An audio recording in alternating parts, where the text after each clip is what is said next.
So this is section 8.1, mining and railroads.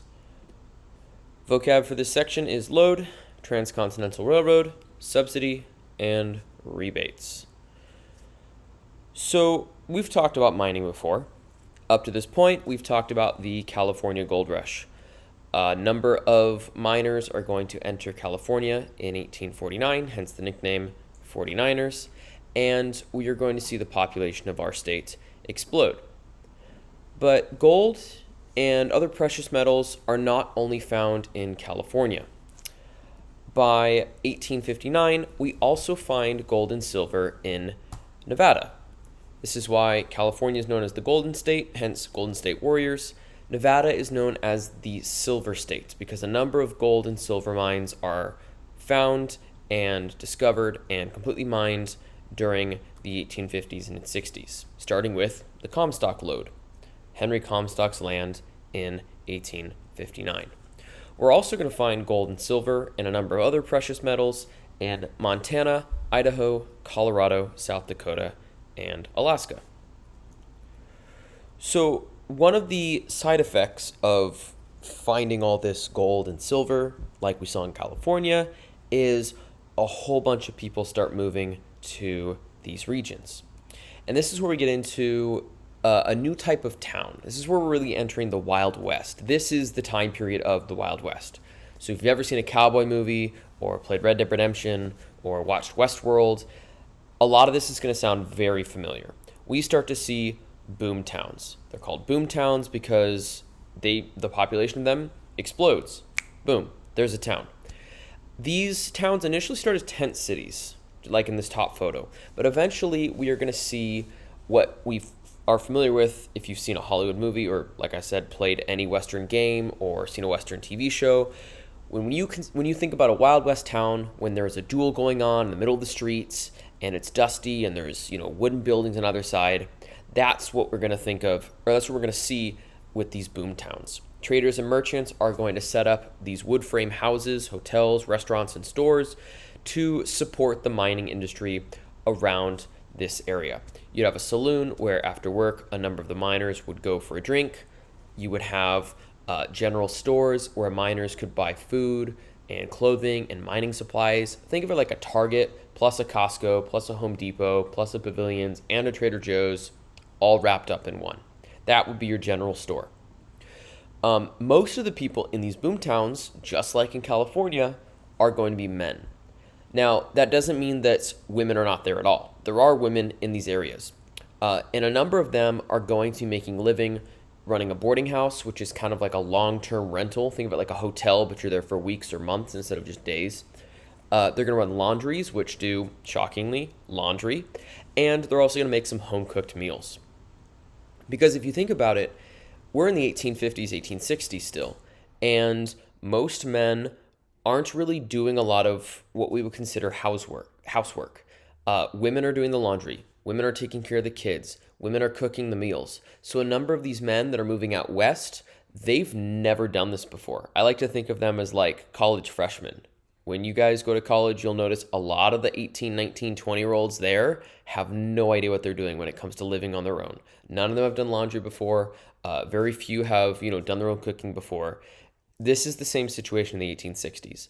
A lot of these men, they've been relying on their wives or their daughters or their moms or their sisters to do a lot of this housework for them. So now that they're here on their own, they have no idea what to do.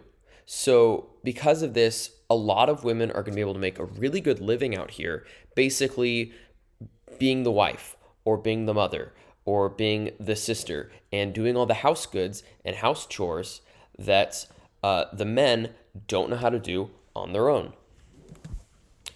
And that being said, these boom towns, they're only going to exist as long as these gold mines and these gold ores are available. Once the silver is gone, once the gold is gone, these towns will be abandoned just as quickly as they spring up. So boom, there's a town, but then once the gold is gone, the miners move away, everyone else moves away, and this becomes known as a ghost town.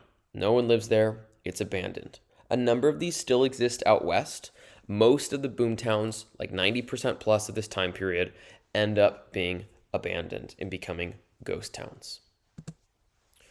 So let's talk about mining. Let's talk about how they're actually doing this, because this isn't like Lord of the Rings or Minecraft where you are going deep into a mountain and you're strip mining. This is mining on the surface, typically near water. So just like in the photo here on the top right, people would pan for gold or pan for silver. They'd literally get a pan and they would dip it into the riverbank, grab some sediments or some dirt or some silt, and they would sift it. And hopefully by sifting it and getting rid of the larger chunks, they would be able to be left with just the silver, just the gold dust, just the gold flakes, silver flakes. And this is how they would mine. This is how most miners are going to get their gold and silver.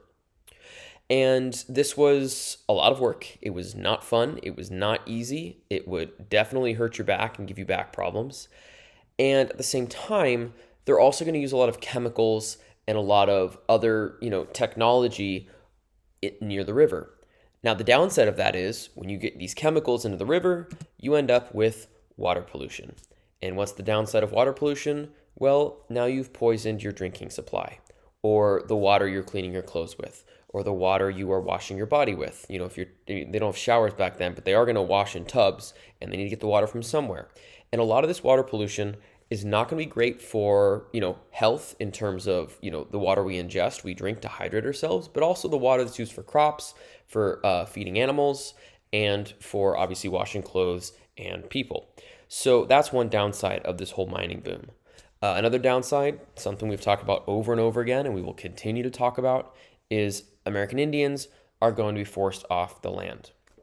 And at the same time, we're also going to see foreigners who have moved to our country facing discrimination. There's a lot of Chinese people and Japanese immigrants and German, Irish, Italian immigrants, people who are not American moving to our country to mine. And if you're a white American at this time period, you don't view these people as equal to you. And if they're doing the same mining you are and they're getting rich and you're not, you're going to want to treat them differently. You don't feel great about these people.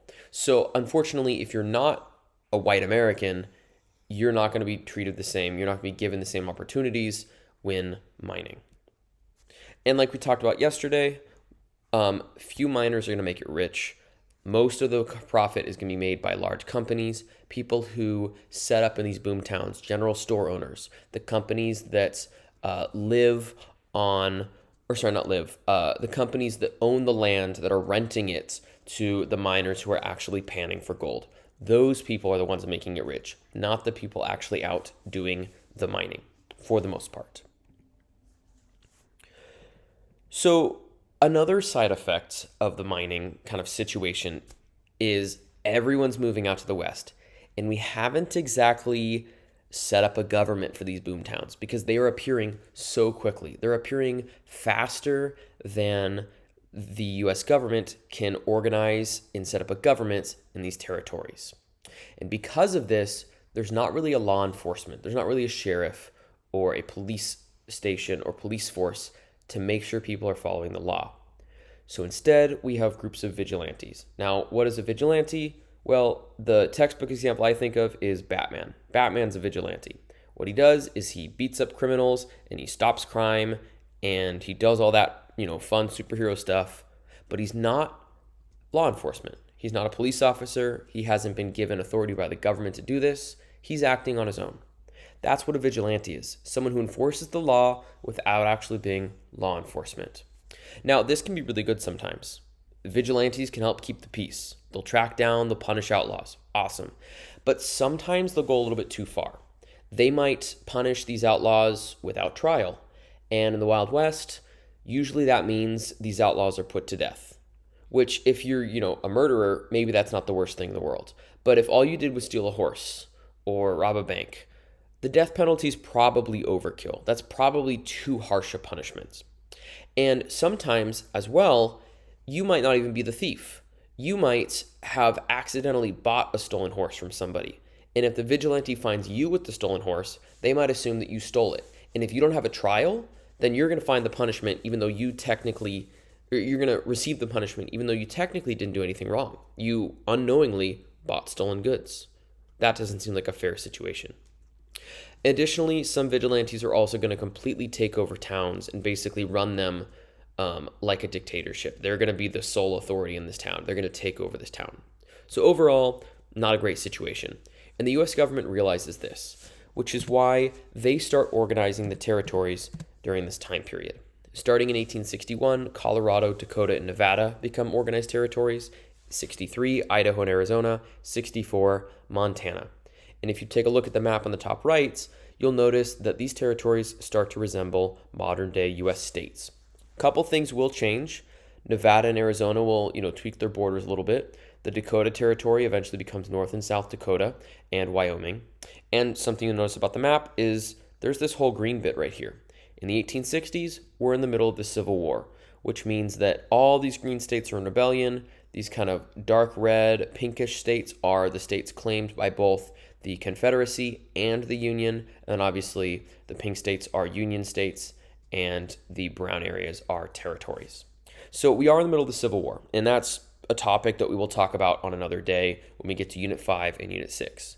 Right now, we're worrying about organizing the West, organizing these territories. So quick knowledge check. Why did boomtowns spring up throughout the West? All right, so that's the first half of this unit, mining. Setting up boomtowns, people are moving west just like they did during the California Gold Rush.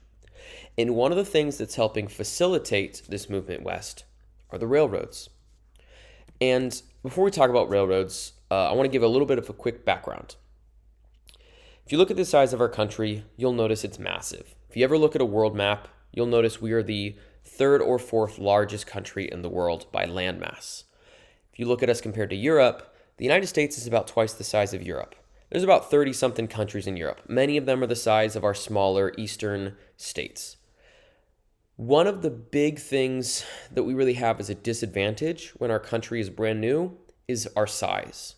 It's very difficult to travel. It's very difficult to communicate when you have to go these vast distances. This is a disadvantage we have that many European states do not.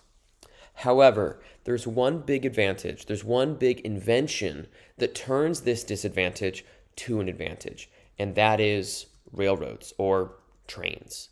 Because once trains are invented, we now have a new, quick, cheap way to move supplies and people vast distances very quickly, much quicker than we ever could before. And all of a sudden, this disadvantage of our size becomes a huge advantage because we can take advantage of our size to expand our population, to tap into more natural resources, and really become a global powerhouse. If you were to ask me what is the one invention in the 1800s that is the most impactful in the United States, it would be the railroads. In the 1900s, it's either the car or the internet. But in the 1800s, it's trains. And the reason is because trains are so much better than every other transport or transportation method we've had before. If you remember our earlier forms of transportation, moving across the land on a covered wagon or stagecoach or just moving by foot or by horseback, not super cost effective, not super quick, not super easy. The quickest, easiest way to transport goods was over water, on steamships or on boats, right? Water is super easy to transport, but water isn't everywhere. Not everywhere has a stream that's big enough for boats, or a river, or a lake, or an ocean. But railroad tracks can go everywhere. All you got to do is lay them down. As long as there's land, you're good to go. And trains are actually going to be even cheaper and faster and easier than water transport. And the reason for that is how they're created. Train wheels are made out of steel. So are train tracks. Train tracks are also made out of steel. And when two objects come into contact, the force between them is called friction. This is going to sound familiar from Leone or Gosselin or whoever your whoever your science teacher is. You've probably talked about friction before. If there's a lot of friction, it's going to take a lot of effort and force to move that object. If there's not a lot of friction, it's going to be super easy. And one thing to know about railroads, about trains, is there's not a lot of friction between steel. So the steel wheels of a rail car, of a train, is not going to exert a lot of friction or have a high friction coefficient with the railroad tracks, which means once a train starts moving, it's very, very easy to continue moving. The hard part is getting the train going. Once the train's moving, piece of cake. It'll keep going basically forever as long as you put a little bit of, coal in the engine and keep the steam engine going. It'll basically keep going as long as you want and as far as you want. And this is fantastic because this means once the train starts going, it's super easy to keep moving. And that's why trains become quicker and cheaper than literally any other transportation method up to this point in history. Arguably, trains are cheaper than planes and cars as well. It's one of the cheapest ways to ship goods, even better than water travel, because there's a lot more friction and, currents and other dangers and issues with water that are completely overshadowed by how effective and cheap trains are during this time period. So this is a massive new invention, and it's going to connect the rest of our country like we've never done before.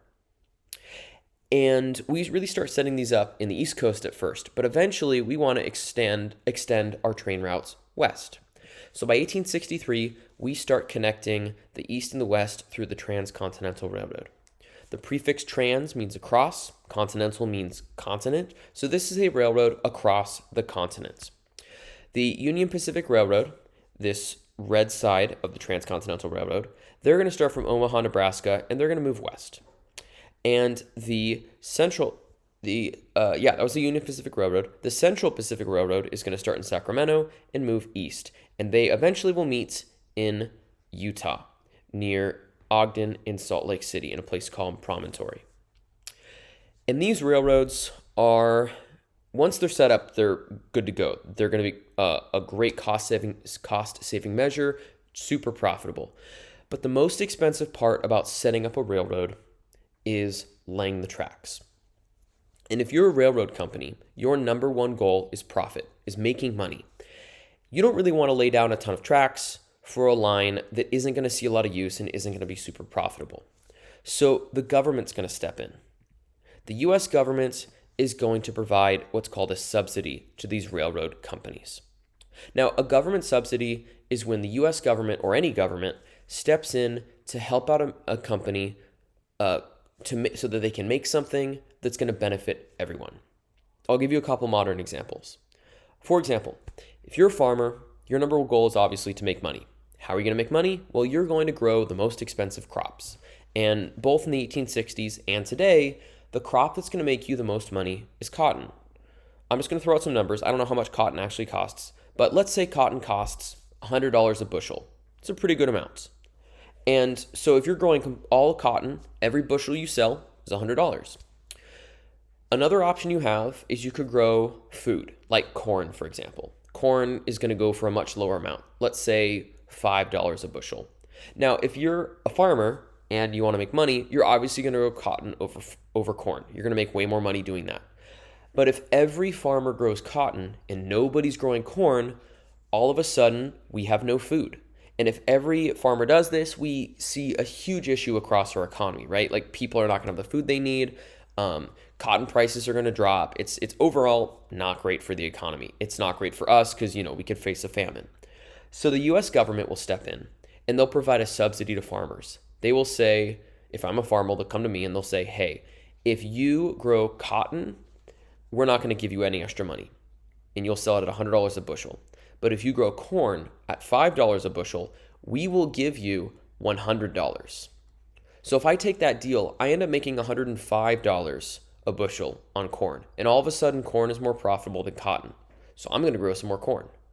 That's the subsidy. The government has stepped in and made it profitable for me at the same time as making sure that enough food is grown for the US and for the good of the entire nation. We do this sometimes with airlines as well. A super profitable route would be something like LAX to JFK, LA to New York City.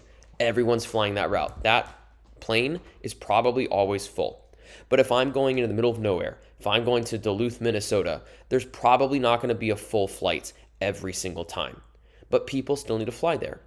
So to keep Delta and American and United and JetBlue and all the other airline companies from not having service to Duluth from LAX, The US government's going to step in and they're going to give those companies some money to make that flight profitable so they keep offering that flight because it's good. It's going to benefit the nation. That's a route that needs to be in existence. That's a route that needs to be serviced even if it's not profitable.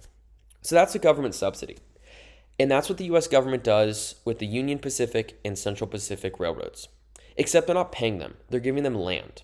For every mile of track that they lay, they're going to receive about an acre of land on each side of the railroad. So the more track they lay, the more land they lay. Or sorry, the more land they receive.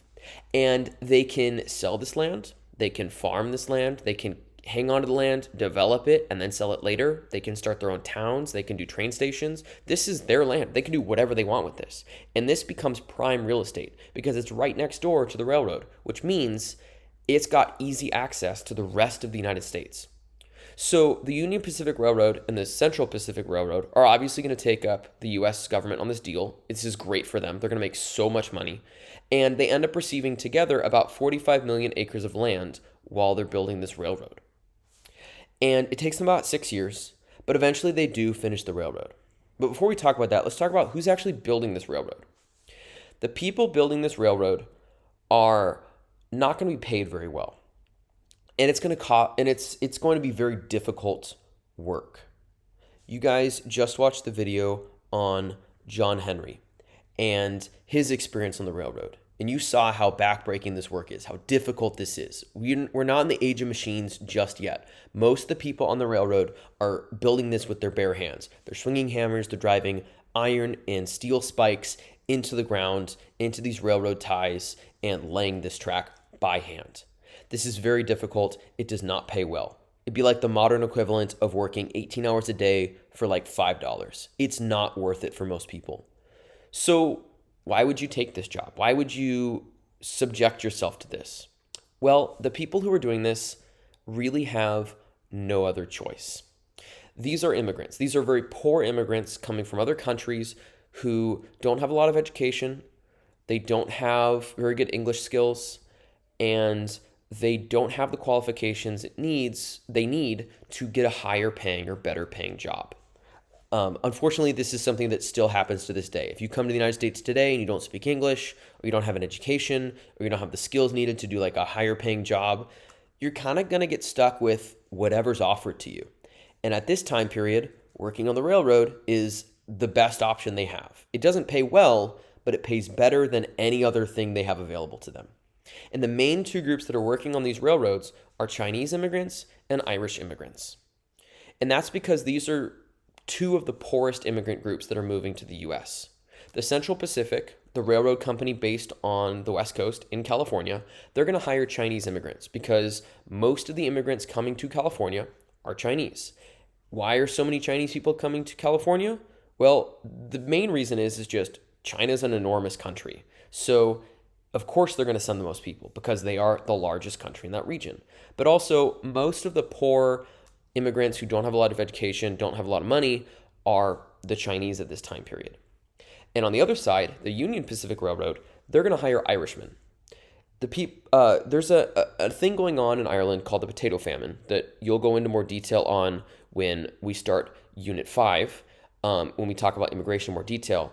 But that famine is causing a lot of Irish people to move to the United States. They do speak English. They speak English in Ireland.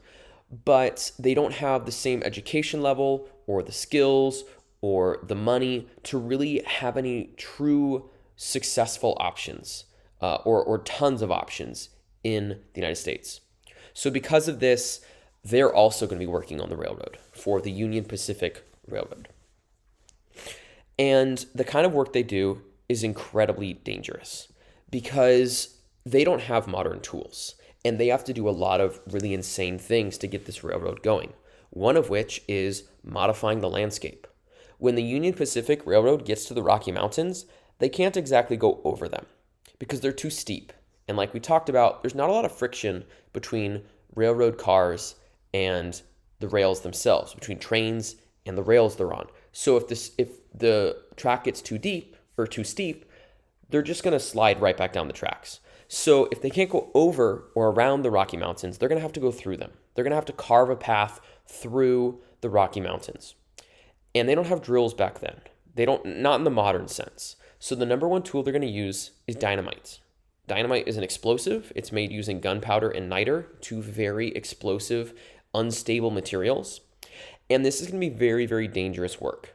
Because remember, these are not like super well-educated immigrants. These are not mathematicians. They're not using the exact amount of dynamite in the exact way to get the perfect blast. They're kind of just taking in amounts at random, playing it by ear, winging it, and hoping for the best. And the Sierra Nevadas and the Rocky Mountains are hundreds of miles wide. So these tunnels that they're digging through are tens, if not hundreds of miles deep, which means they can't exactly leave the cavern or leave the tunnel when they're blowing this dynamite. So not only are they at risk of, one, blowing themselves up or blowing off limbs or blowing off fingers, but they're also at risk for cave-ins, for getting deafened by the noise, for getting blinded by the flash of the dynamites. They're also going to ingest a lot of dust and dirt into their lungs while they're in the tunnels. This is super dangerous work. And it's not just men working on the railroad. They're also employing children as well. Children as young as 6 years old. Why would they employ 6-year-olds? That seems kind of weird. They seem not super strong and, large. Well, it's because they're tiny. 6-year-olds to 8-year-olds, they're small enough to fit into these smaller areas. So the railroads, in addition to like every industry at this time period, they're employing children. They're employing child laborers because they're small. They can fit into crevices and cracks in mines or in factory machines, or in this case, in railroad tunnels to plant this dynamite. Much easier than, a full-grown adult could. Also, there's the side effect of you don't have to pay kids as much. So it's kind of a win-win for the railroad company. It's not a great situation that we have 6-year-olds working in mines and working in railroad tunnels with dynamite, but that is the situation, unfortunately, that a lot of these poor young immigrants are finding themselves in. So this is super dangerous work. This is not a situation that a lot of these people want to be in, but it's the situation they find themselves in because they literally don't have a better option.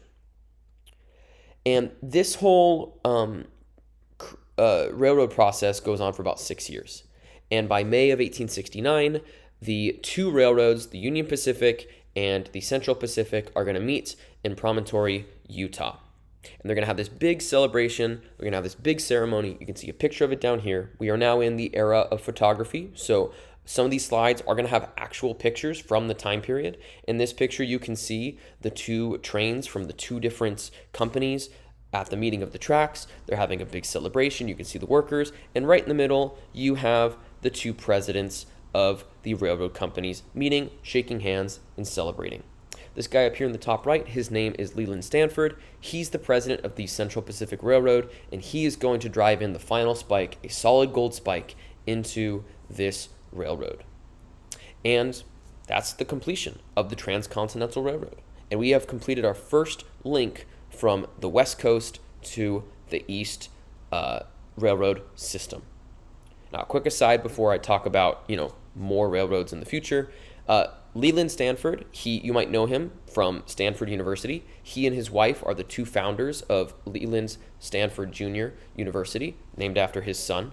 And they are one of the first billionaire families in our nation's history. They don't have $1 billion back then, but if you were to take the amount of money they had back then and adjust it for inflation to today's amount, they would have well over $100 billion.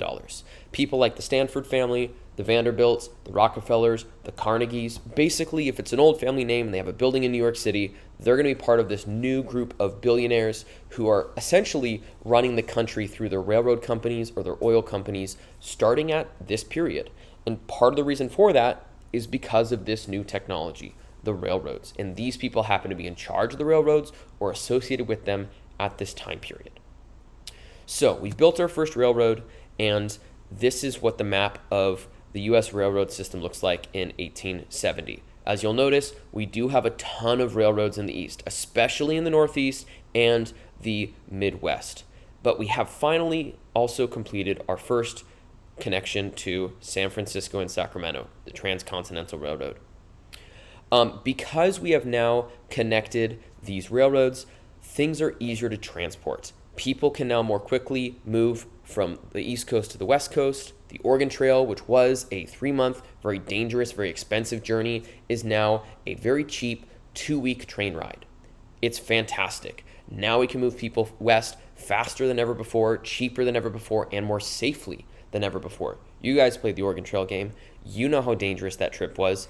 Now you can replace that entire trip with a 2-week train ride, just hanging out. It's great for these people. It's going to be the go-to when moving west. Also, that disadvantage I talked about of everything being spread out and hard to communicate, hard to transport, well, now we have an easy way to transport these goods. So in 40, 50 years, when, for example, the automobile industry, the car industry gets going, you can transport your rubber for tires, your glass for windows, your steel for body frames and bumpers, your copper for electronic wiring, your oil and gas for engines. Things like that is going to be super easy to source because you can just stick it on a train and easily ship it all over the country. And you don't have to worry about having a local producer of all the goods you need for your factory. This is going to be a game changer in our nation's history. And you'll notice that most of these railroads are up here in the north. When we get into the Civil War, that's going to be a huge factor in the North's success because if you look, there's not a whole lot of railroads in the South compared to the North. Something else that I'm going to mention too is as our nation expands, we're going to see way more cities start to crop up as well whenever railroads end, whenever there's a railroad terminus, whenever there's a bunch of rail lines that connect to one area. That's where these giant, massive cities of today are going to first start developing. Real quick though, I'm going to pause before I talk about that. I mentioned that this is what the rail lines look like in 1870.